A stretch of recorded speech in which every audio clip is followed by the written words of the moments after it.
Hey there! This is Twin Grey Gaming Channel, and I'm Twin Grey, the only host of this show so far. This time, we are talking about more leisurely activities, a channel topic of what to play, which was on my mind for a long time, but I didn't have time to make it, so here we are. And here we have Civilization 3 Rise and Rule Revisited Modification. So, let me explain to you why are we playing this and not fancy Civilizations 4, 5 and 6.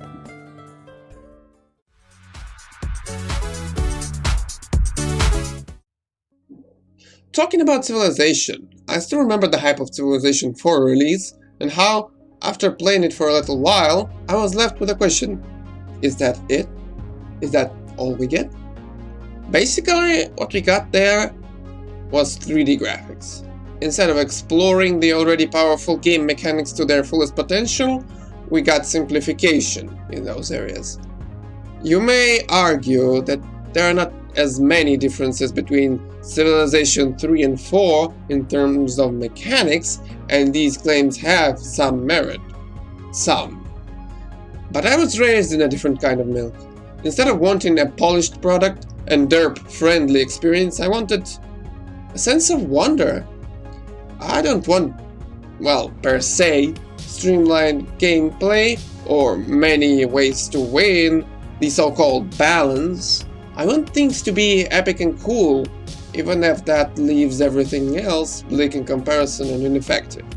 Fast forward a couple years and bam, we have Civilization 5, which apparently decided to trade the classic square game tile model for the new so-called cool hexes, which I have personally seen in at least one other game, The Endless Legend. I know it came out 4 years later, but the fact that Civilization feels and acts like every other 4X game in the genre kinda kills it for me. There really isn't that much difference in Civilization 6 either. The game tries to focus on building, conquest and diplomacy, while completely missing the point of it all. That despite these being the key gameplay elements, it's not all there is. If I wanted that, I could go to any grand strategy, say Victoria 2, Hearts of Iron, or my personal favorite, Supreme Ruler Ultimate. Just look at those tanks go.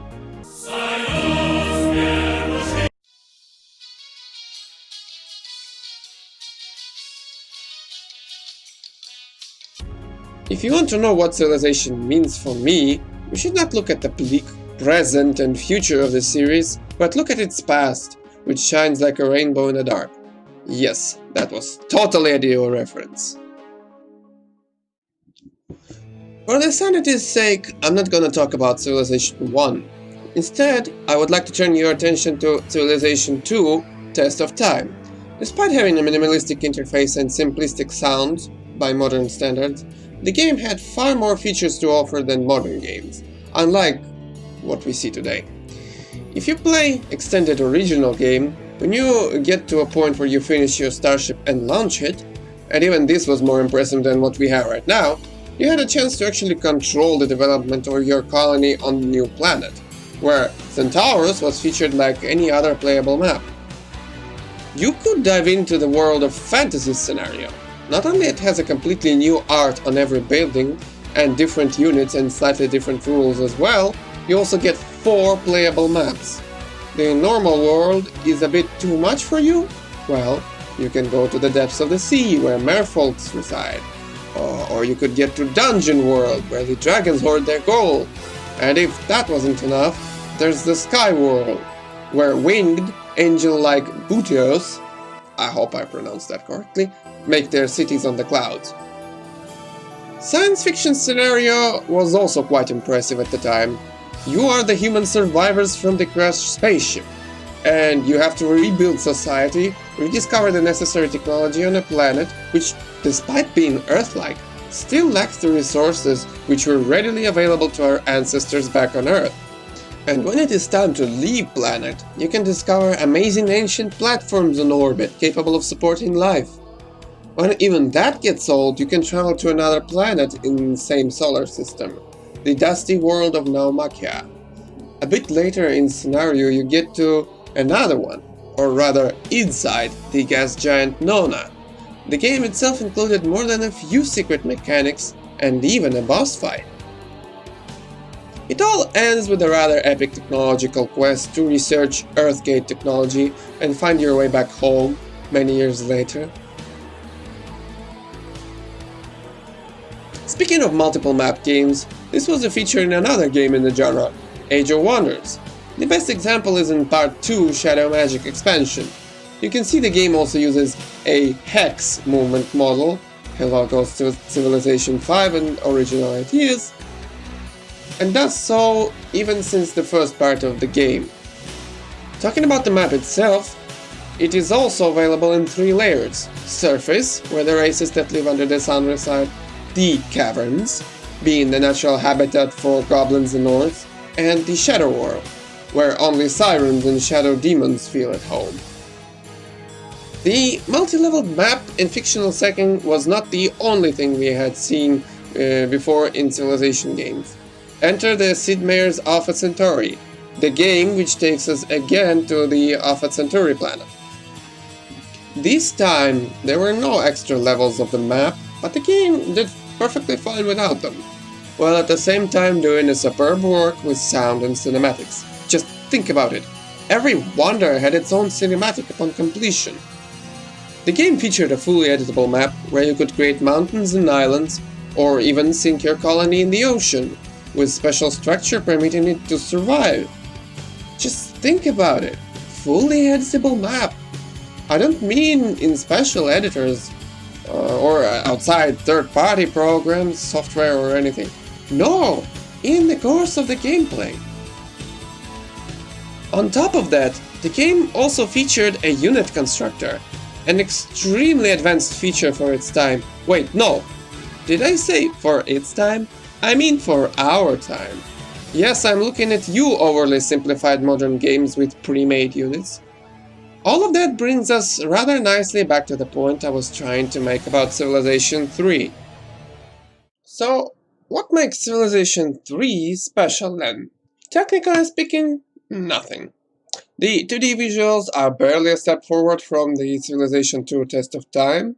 The sound is okay compared again to the previous games. There is no unit constructor like in Alpha Centauri, or multiple map play modes, or any fictional scenarios prepackaged. The game feels empty. Like all of it was just a proof of a concept, a test to see if it will work out to be a game. And it really is the truth, as I learned later.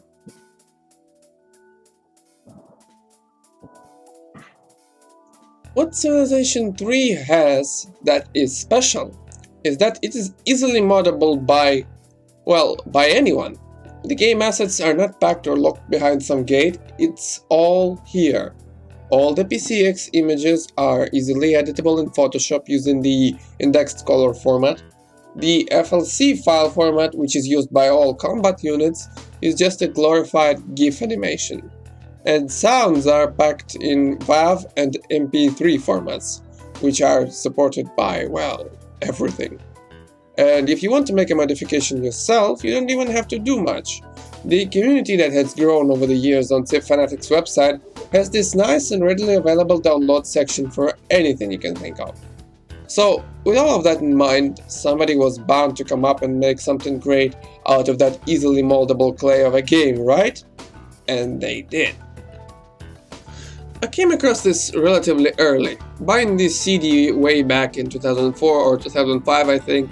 The label on CD clearly reads 2004, so let's stick with that for now. The CD was of a Path of Atlantis expansion. I know, right? Not Path of Atlanteans or Path of Atlantis.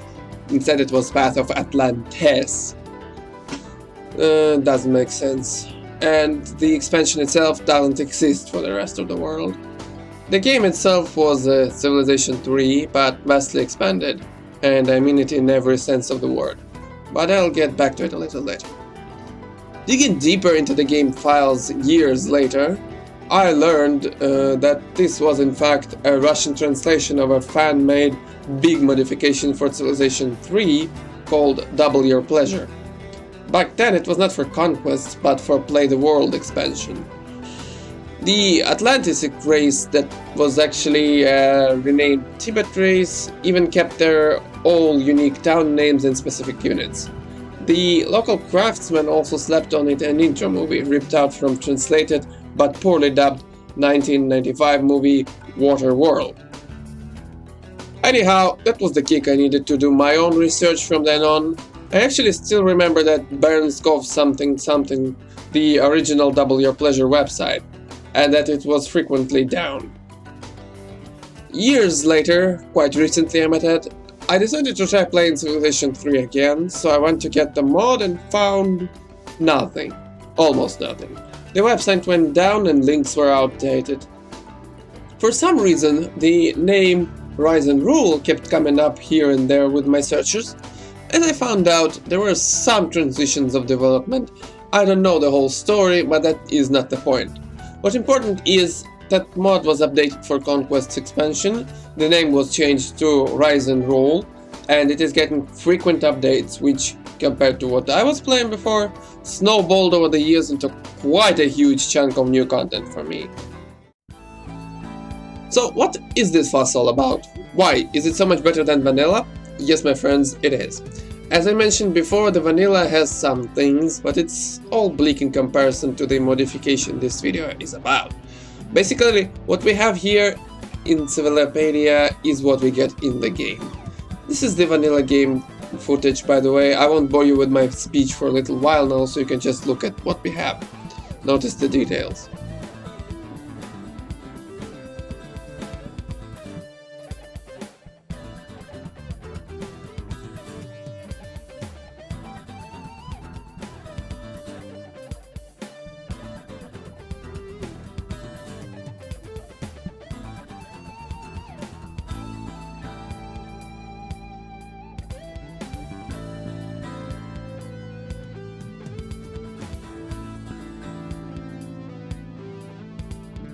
And then there's Rise and Rule.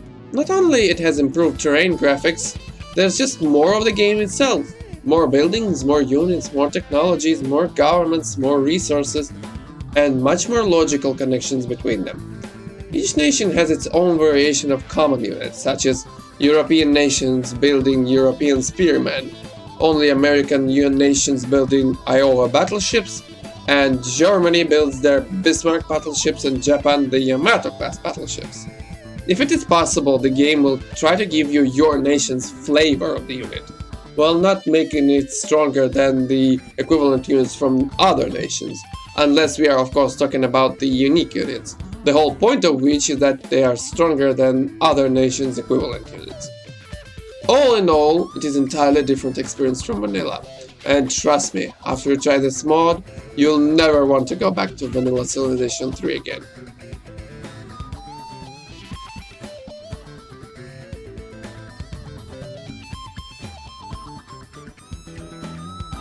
And this is why we are playing Civilization 3 with June sometimes.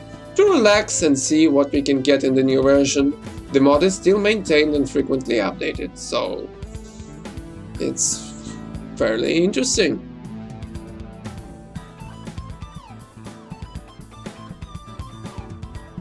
What I can say is that the game feels amazing. If you liked at least some things about the Civilization 1, 2 and 3, you'll definitely like this.